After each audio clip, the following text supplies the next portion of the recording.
first coaching lab presented by SoulSalt Inc. I'll quickly tell you a little bit about how we started, and then we'll just get right into the work today.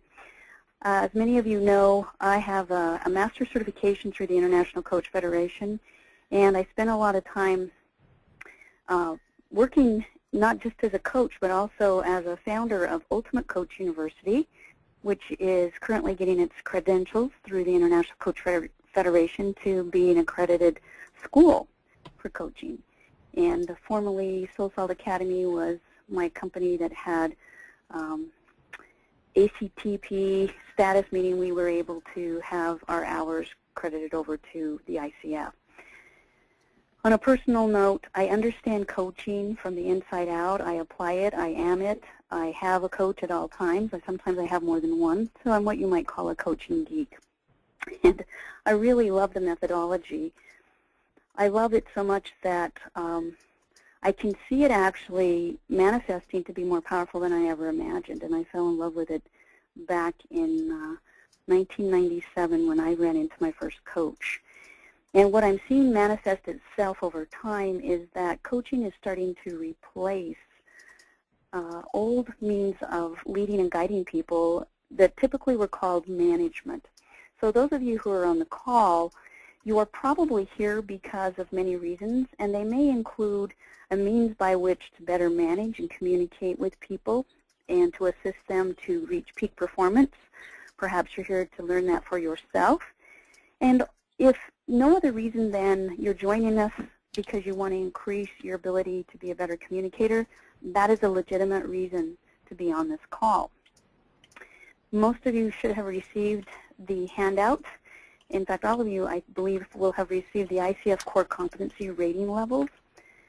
This is a handout that I have received from the International Coach Federation, and my coach, who is taking me through all of these in a 6-month to 12-month period and making sure that I pass everything off to her with flying colors. And the reason I'm doing this is I earned my master's certification through the ICF several years ago, and I'm going back through the core competencies with a rigorous PCC-oriented coach from the International Coach Federation watching me every step of the way to make sure that I'm still in alignment with the best practices. So that's a little bit of the reason I'm here. I have a lot of mentees in the audience and also that will be listening to this recording. And even though we have time to already scheduled for me to mentor them, they're always looking for more resources. So going through these core competencies is a means to go through those resources for anyone, including the people I'm mentoring, in order to get better at the coaching skills. So during the next few months as we go through these skills together, if there's a specific piece that you have questions to or things you need answered in between, we have started a Facebook group on my Link Christian personal site, and it's the Coaching Lab, and you'll be able to be invited to that by being here today. So I appreciate how most of you have muted yourself by pushing *6 so we don't have a lot of background noise. If you're on the call and you are willing to play along, I may call on you and you can just say pass or play. Lucy and Beth have already said that they would play with us. I know Shannon will play with us. There'll be a chance for interaction so that today is not stagnant. It's not just about me telling you how to coach. We're actually going to get in and get our hands dirty with that. So does anyone have any questions before we start jumping into a little bit more of the meat and potatoes of today? Okay. Let's start with a baseline of how the International Coach Federation defines coaching. And of course, I rely on the ICF because as of today, they are probably the leading group that is edging themselves closer to being the governing body for coaching than any other group. And so I'm looking at them for the resources to help us define coaching and to give us the core competencies because they have very sound and solid parameters around them. Coaching, according to the International Coach Federation, is basically an agreement to partner with clients in a thought-provoking and creative process that inspires these people to maximize their personal and professional potential. And a couple of key words to look at here is coaching is an agreement. So there's no formal agreement. As Shannon knows, because she works so closely with the SoulSalt clients that come into my practice, We have a proposal that we send out with the proposed agreements that we could work with our clients on, and we ask them to co-create the methodology and these objectives, and then we sign those. So we have a formal agreement. If you're coaching informally, then you only agreement that you'll need to have is permission to coach the individual and let them know that you are coaching them. It's very rude and inappropriate to just sit down on a plane next to someone and start coaching them. And there's a part of the brain called the amygdala, the part that kind of tells us either to run away or to stay and fight. And that part of their brain will be triggered if you sit down by them and you try to coach them without permission, without telling them what you're doing. The second part of this definition that's key in my mind for you to notice today is it is a partnership. So when I enter in with my clients, I am a thinking partner. I am someone who is an inspirational partner. In every way, it's about me walking on the sideline of their playing field. And we partner together from my strategic vantage point on the outside and their tactical, intimate vantage point on the inside. We need both of those perspectives. So it is a partnership. It's not something that's done to you. It's something that you do with your coach. Any questions that I can answer at this point? Okay. Well, the handout looks something like this, and the first page is basically the page that we're going to cover today. We're going to be working on establishing the coaching agreement. That's really the baseline for all coaching. No matter if you're like me and you do this for your livelihood, or if you're someone who just uses it as a management tool or a communication tool, you'll notice that the main thing you need to do is number 2, establish a coaching agreement. As you start out a conversation that you would consider as a coaching dialogue, you'll want to understand what you're going to be doing. So you'll set the rules of engagement, and I'll show you how to do that today in any sort of conversation, be it managerial or coaching. And if you rely heavily on this very first page of your handout, that's where we'll spend most of the time today.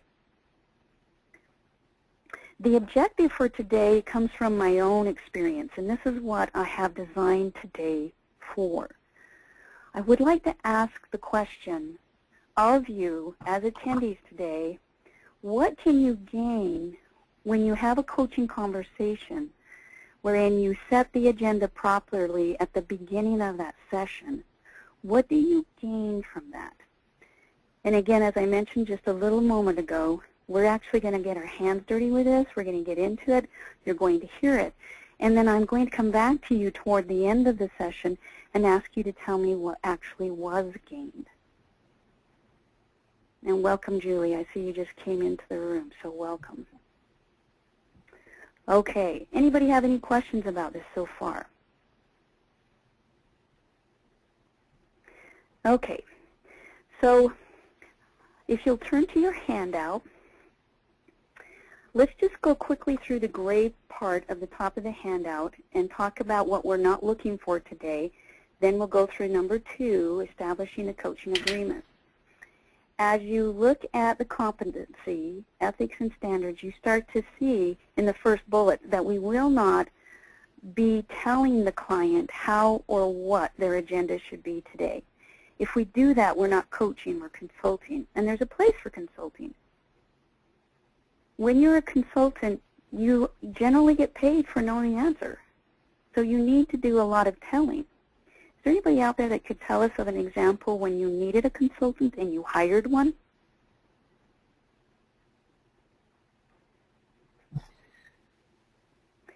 I know you're all a little shy, so somebody step up. Go right ahead. Who's hired a consultant before? Beth, go ahead. When you need to do your taxes and you want to make sure you're getting all of your deductions, you hire a tax consultant. Exactly, exactly. So you want to go get some answers about how to have some better deductions. So a tax consultant can give you those answers, correct? Have any of you gone to a doctor? Yeah, thank you, Beth. Any of you gone to a doctor for a consultation, or an attorney for a consultation? All of those are valuable, times to get answers. So we're not looking for answers when we hire a coach. Well, I guess we should say we're not looking for the answers to come from outside ourselves. When we're coaching, you can see the second bullet. The conversation is primarily based in the now rather than being on the past and things that might need to be healed. So if we're talking a lot to someone during a session or during a conversation where we're dealing with the past and there's probably some healing, that's a therapy moment. And as coaches, we are trained when to send someone to a professional such as a licensed clinical social worker or a psychiatrist or a psychologist. So when you're working with somebody, if they're mainly working in the past and you're not a healer and you are a coach, you'll probably want to refer that person out for that particular problem. Now, here's the caveat. While they're in session with a therapist, they may come up with goals that they bring back to the coaching that they want to have as part of their agenda, the things that you might hold them accountable to. But our job is not to fix, and our job is not to heal. And that's a good distinction to remember as we go through these role plays and as we continue in these coaching labs. You won't hear us fixing or healing someone. You will hear us, and here's the word that's critical, supporting people. Okay. And I hear a little bit of background noise, so if you haven't muted, you might want to mute. You can see the little green phone. I think Candace and Jennifer, you guys, Julie, you've muted. So most of you have muted. So just one of you I can hear scattering some paper. So if that's you, go ahead and feel free to mute. We are using evoking skills today, so we'll basically be using our questioning skills so that the individual we coach can have clarity. And we will not be giving advice. There will be times as we work moving forward where I will show you how to be part of an advising moment as a coach, but not become an advisor.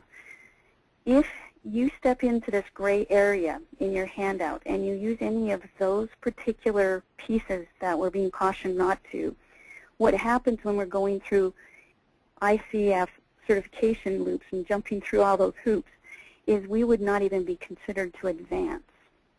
Not even from an ACC, which is the associate level, to a PCC, we would have our name tossed out of the bin because we would not qualify ourselves as someone who even has the knowledge base enough to know the difference between coaching and some of the other methodologies, such as mentoring, training, consulting, therapist sort of work, healing, and counseling. Now, I've just kind of thrown a whole bunch at you, and I'm just checking in. Does anyone have questions or thoughts that you need to express right now?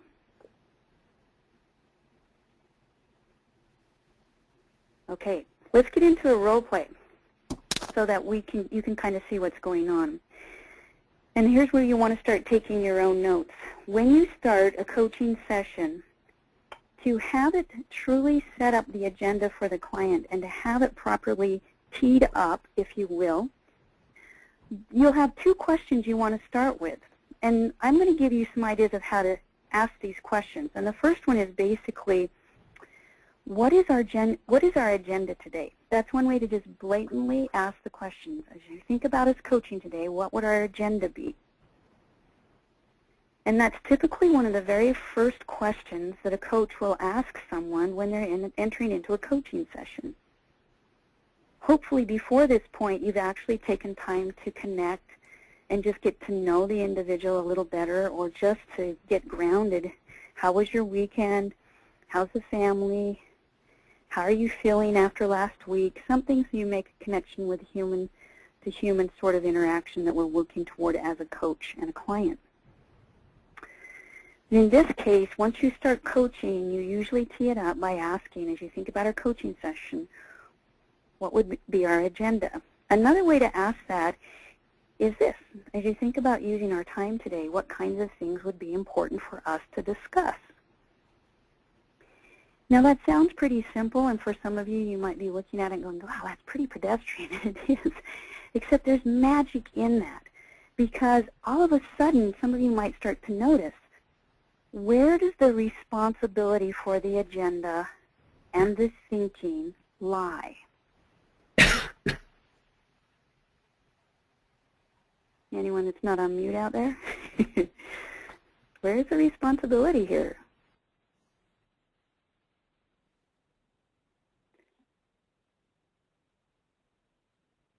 Beth, where do you feel the responsibility lying?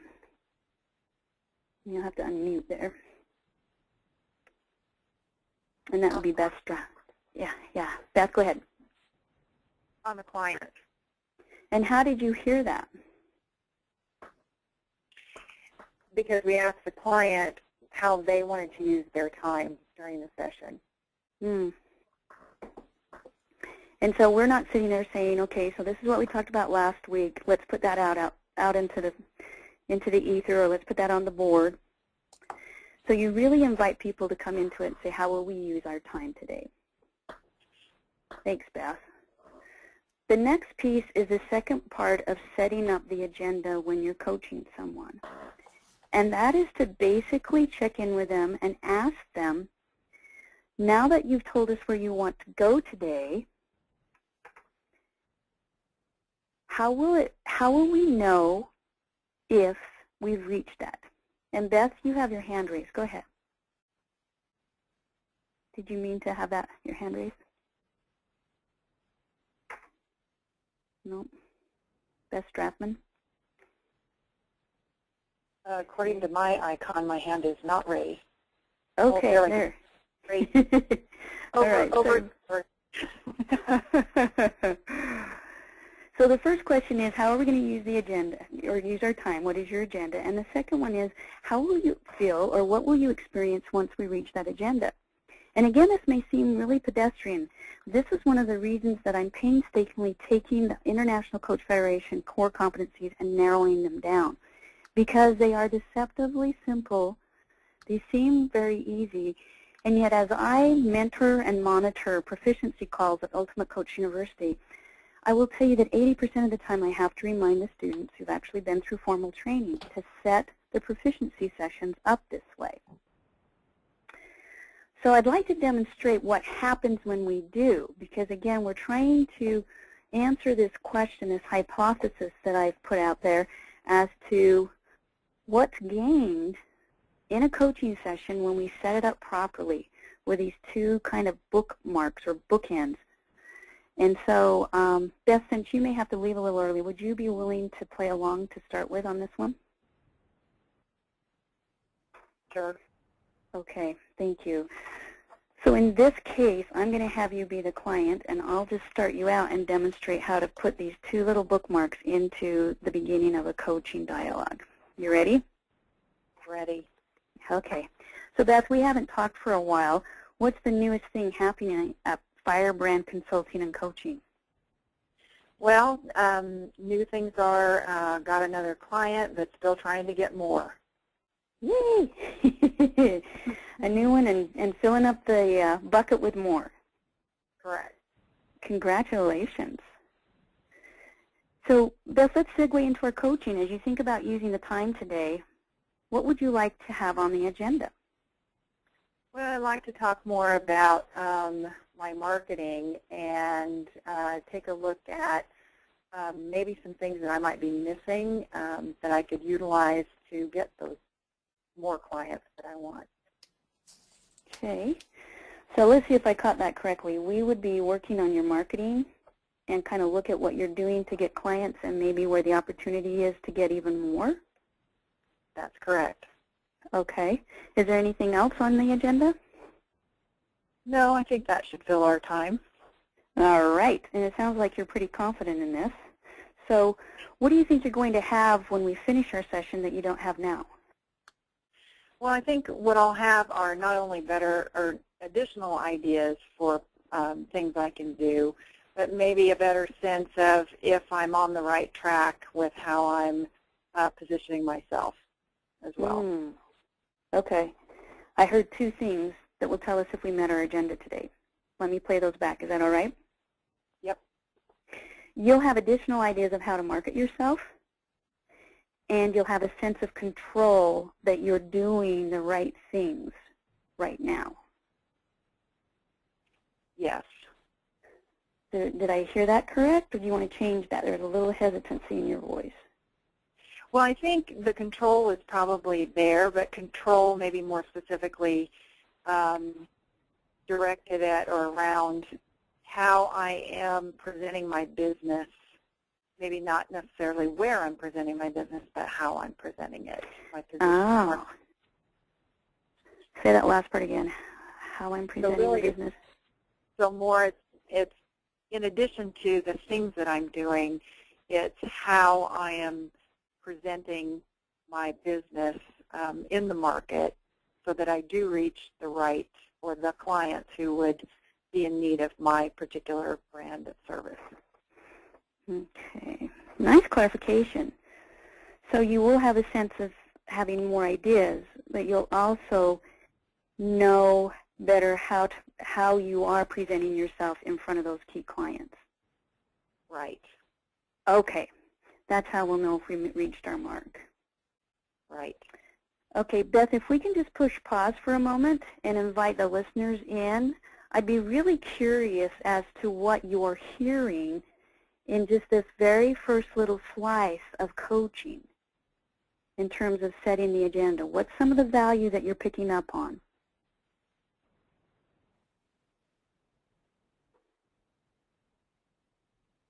You don't need to raise your hand. Just go ahead. Yeah. Who is it? Someone just unmuted. Okay.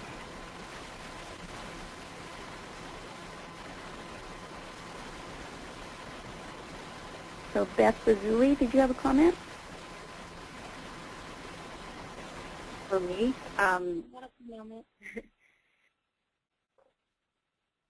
Okay. It's a little hard to see who's on or not. Shannon, did you have a comment about what you saw? And Candace, let's see, you're trying to talk. Yeah, Candace, you're I don't think we can hear you.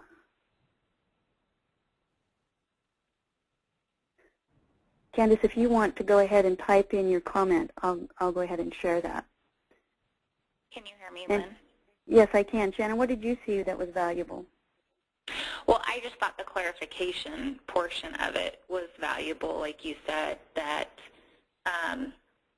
it allowed you to get the whole picture of what she was really trying to accomplish and really got you on the same page with her, where if you had not clarified that, you could have gone into a totally different direction that would have been useless for what her agenda really was.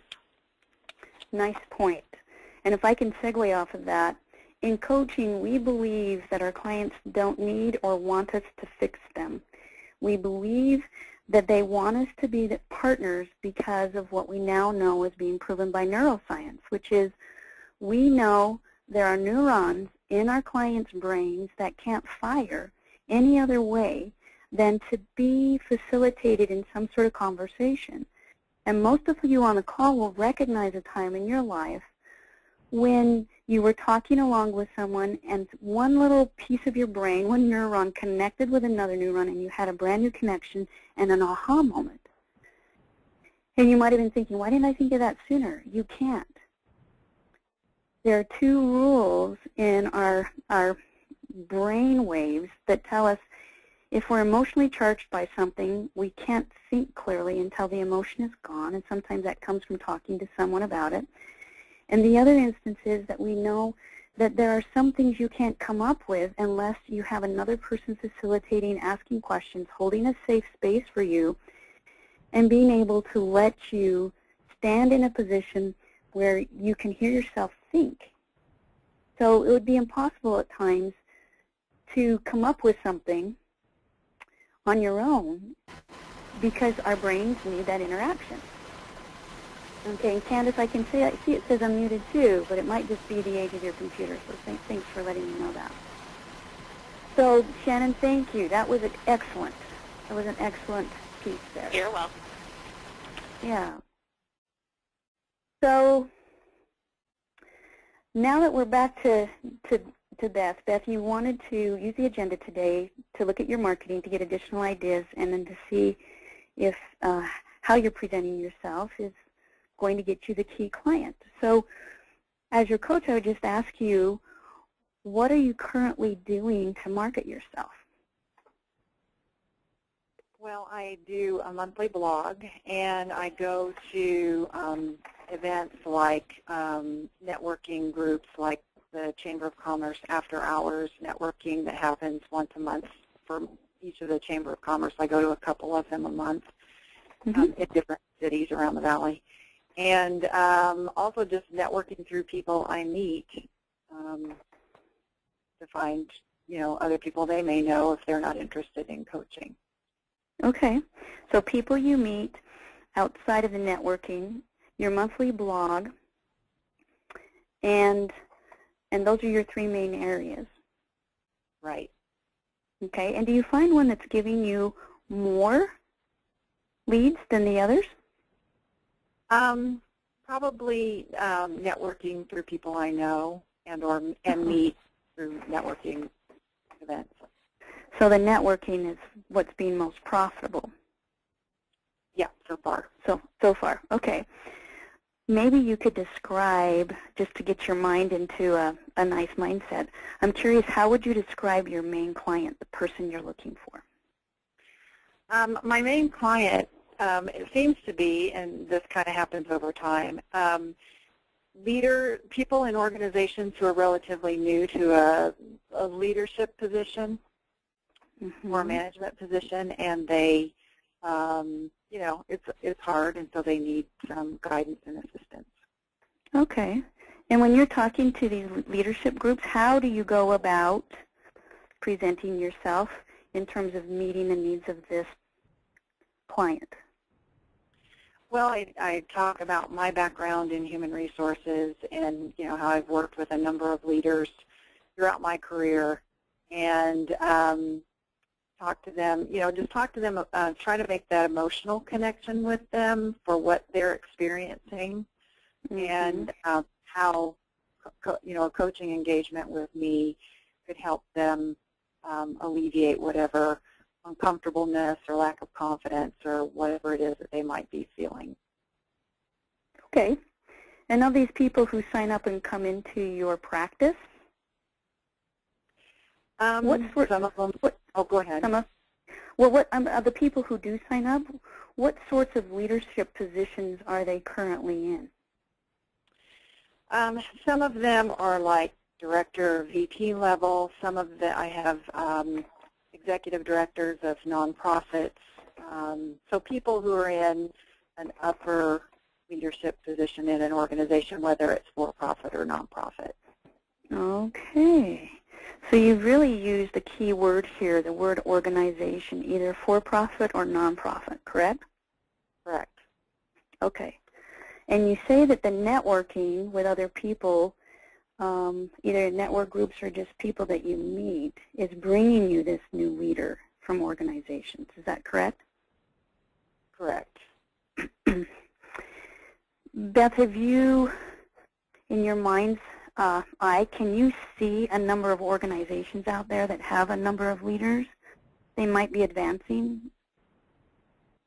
When you think about your community? Okay, what are some of those organizations? Well, you would think that some of the mid to larger size organizations have, and it's need additional leaders. They have new people coming in, and or they have, the challenge is some of them have more formal leadership programs and they already have somebody in place to help new leaders, but I figure go after them anyway. So I'm thinking more the mid-sized company, which to me is probably 500 to 1,500 employees.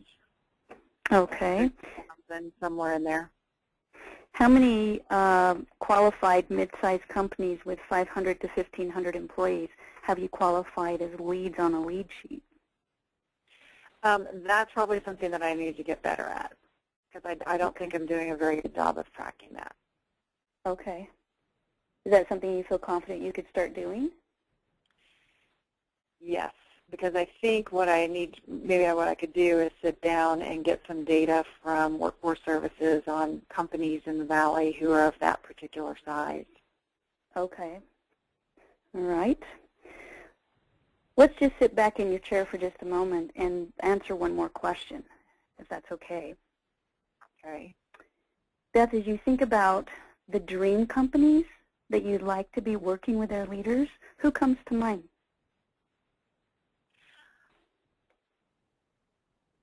You know, as I think about it, I don't know why banking comes to mind, and I don't know why. Okay, banking comes to mind. Is there a set of banks that you would be interested in approaching?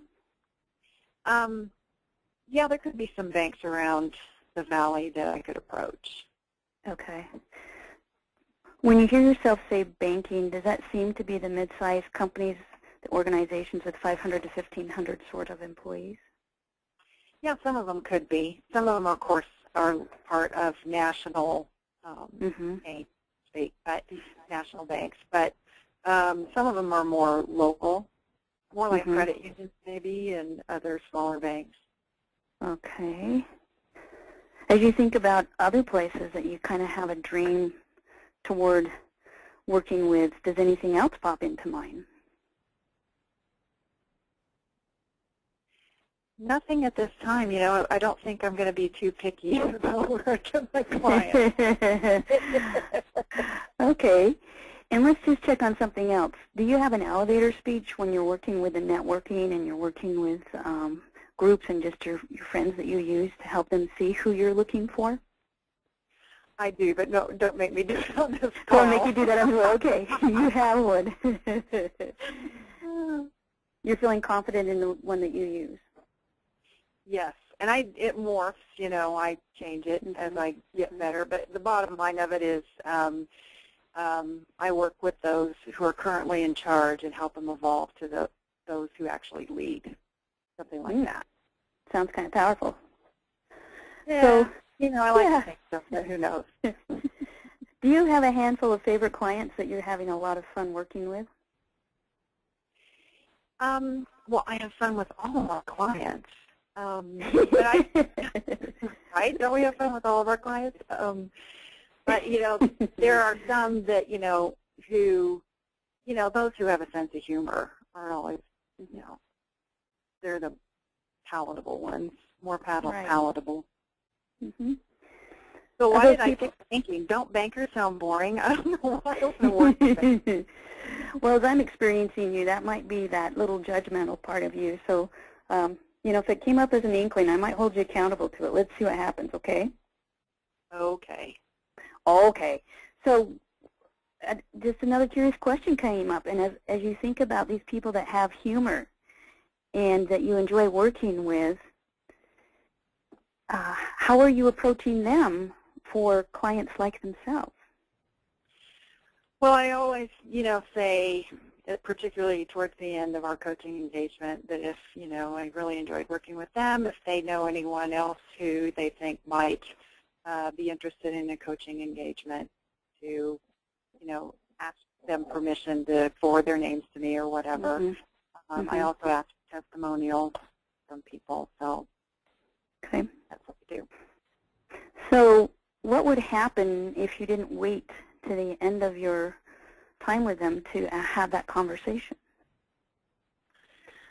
Well, I don't know. I guess I've always thought that they should have an experience of me so they can tell their friends and family what they might be getting into if they hired me. But so I could ask, you know, I could just say, yeah, if they know of anybody at any point in time during our engagement. Okay. So now, Beth, let's go back to the agenda that we set. Obviously, we're moving through this pretty fast for role play purposes, but I think this would be a really good time to say to you, your agenda was looking at how you're marketing with a desire to have additional ideas of how to market and more of a sense as to how you're doing presently with marketing to the clients that are truly your clients. That's where you said you wanted the agenda to go. How close are we there to that mark? Yeah, I think we're on track. Okay, do you have new additional ideas? Not at this time, no. This has not given you any new ideas? Oh, yes, yeah. Since we've generated these new ideas, yes, leaving our coaching session, I do have new ideas that I You didn't do have new ideas. Okay. What's your sense about being on track or off track? I'm on track. I just really need to hone it a little more and be a little more thoughtful and sit down and just do the stuff I hate to do, which is to look at detail and figure out where I need to go from there. Okay. Is there anything that you just mentioned that you'd like me to be your accountability partner to check in a week and see how you're doing with that? Why don't you hold me accountable to generating a list of target-sized companies in the Valley that we talked about earlier, the sort of 500 to 1,500-ish or 500 to 1,000 employees. Mm-hmm. Do you want me to ask you anything about credit unions and banks? Sure. Ask me about those and how many of them showed up on that list that I generated. Okay. Well, I'll be curious to see since that came up as, kind of as an intuitive hit. Great. Okay, so Beth, we'll step out of that, and I'm not sure, did you need to leave soon? Because if you do, I just do step need off. to get going. Okay. All right. So those of you who are still on,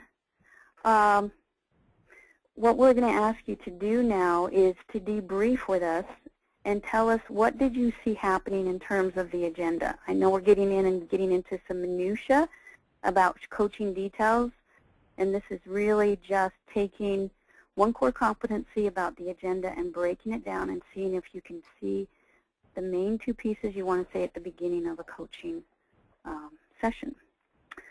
So anybody on the call that would be willing to tell us what you were able to see or hear? And this is Paul. Can you hear me? I can, Paul. Go ahead. Well, there's a couple of things. One is your use of questions to lead the client to what they probably already know that's buried in there somewhere, but it's you kind of, with the questions, which are so non-intrusive, give them a chance to discover something that they may have not wanted to see, or something that is lying there for them to discover that, you know, they already knew it, but it may have been hidden in some crevice somewhere. Really good listening, Paul. Did you catch one or two of the questions? Did you notice any of those specifically? Well, no, it was, I mean, yes, I hope I noticed, but it was more like the general trend is what I noticed, which is it's a leading somebody somewhere, not a pushing somebody somewhere, with your, you know, having set the agenda gives the, you know, sort of shows them the path that you're going to be taking together, and you're leading them where they, I just keep coming back to the fact that they probably know what it is that needs to be brought out, and it's so much more effective if they discover it themselves than opposed to somebody telling them what it is. Well said, Paul. That's exactly it. You caught so many of the nuances. The power tool for the coach are the questions, and again, today what we were looking at is what can be gained in a coaching session where the coach just sets the agenda with those two main questions. What is your agenda, and how will we know if we need it? So I just want to open it up because that's the only core competency that we're going over today, is the importance of setting this agenda. Who else would like to tell us what you saw in terms of answering this question about the importance of setting it? Julie, Lucy, really curious as to what you're thinking. Or Hello. Yes, Lucy, go ahead. Well, it's quite along with what Paul just said. Even though you perfectly know yourself, the basic or the fundamentals of business development, you did not tell what to do. You just asked the questions of referring to what needs to be done. Some sort of a search about the target market, the size, the number of people, and this and that. And when you asked about the elevator speech and how do you network, you don't go into lecturing about how to develop your business.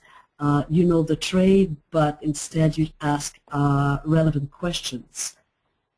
And it's interesting in coaching mode how you can handle a conversation without actually just asking questions. Right, right. What do you think the value for Beth was because the agenda was set up the way it was? It was more precise. Her thinking was focused around what is very a specific concern, and if it was not the right concern, then your questions would have moved her to what really does matter. My sense is. Yeah, that was my sense too. Okay. Yeah, no, well said. I don't think I could have said that better. Okay, thanks. Yeah, truly. Julie, Jennifer, do you guys have thoughts?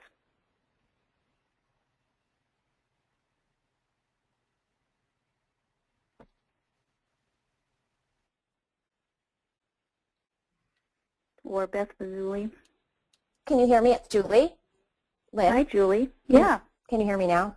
I can. Hi. Thank you.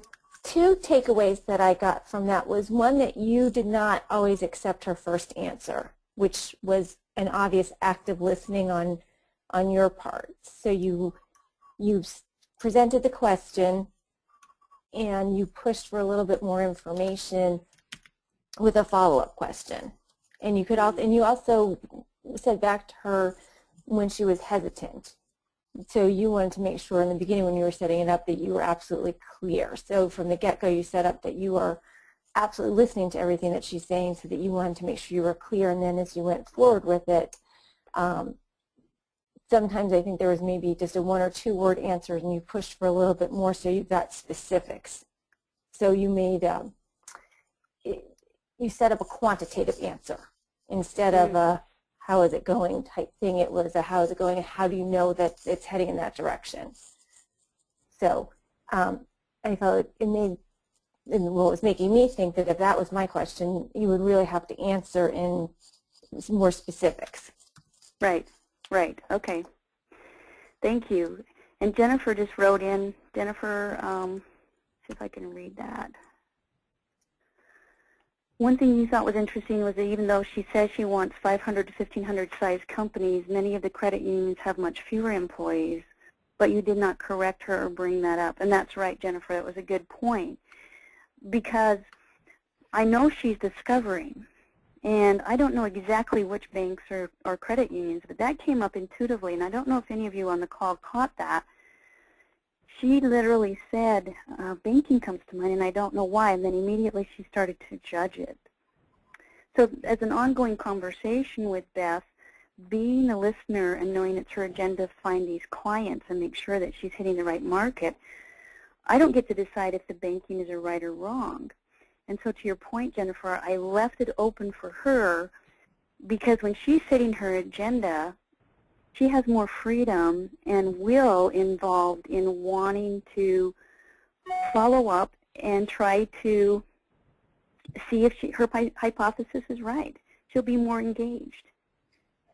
Just think about a time in your life when you came up with an idea and you wanted to follow it through, and somebody else told you what to do, and you found yourself resisting their idea. You wanted to follow your own idea.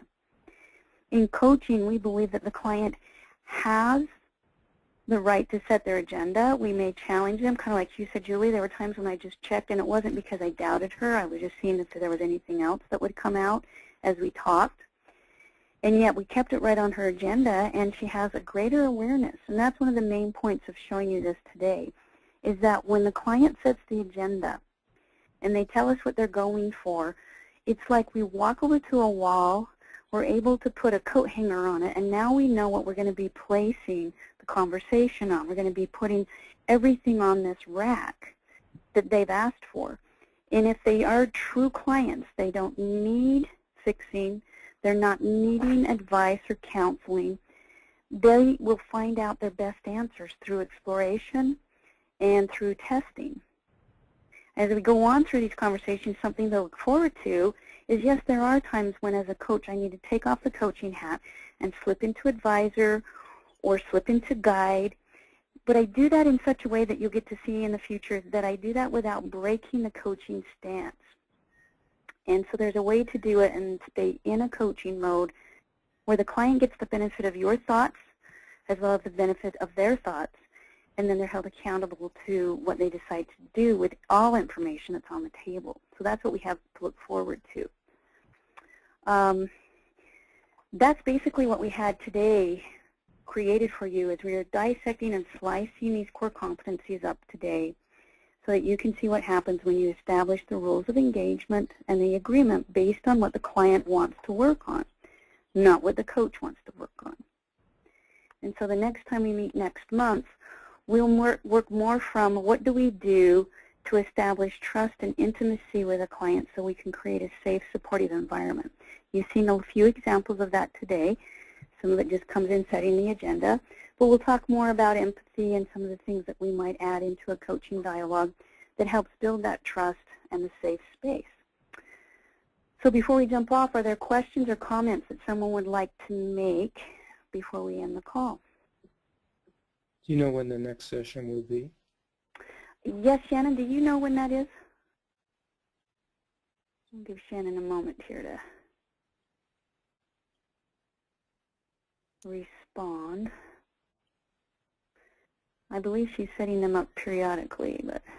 Can you hear me? Yes, I can now. Sorry, I was double muted. I thought I hit one and would be fine. They are going to be the third Monday of every month at 3 p.m. Mountain Time. So if you want to put that as a reoccurring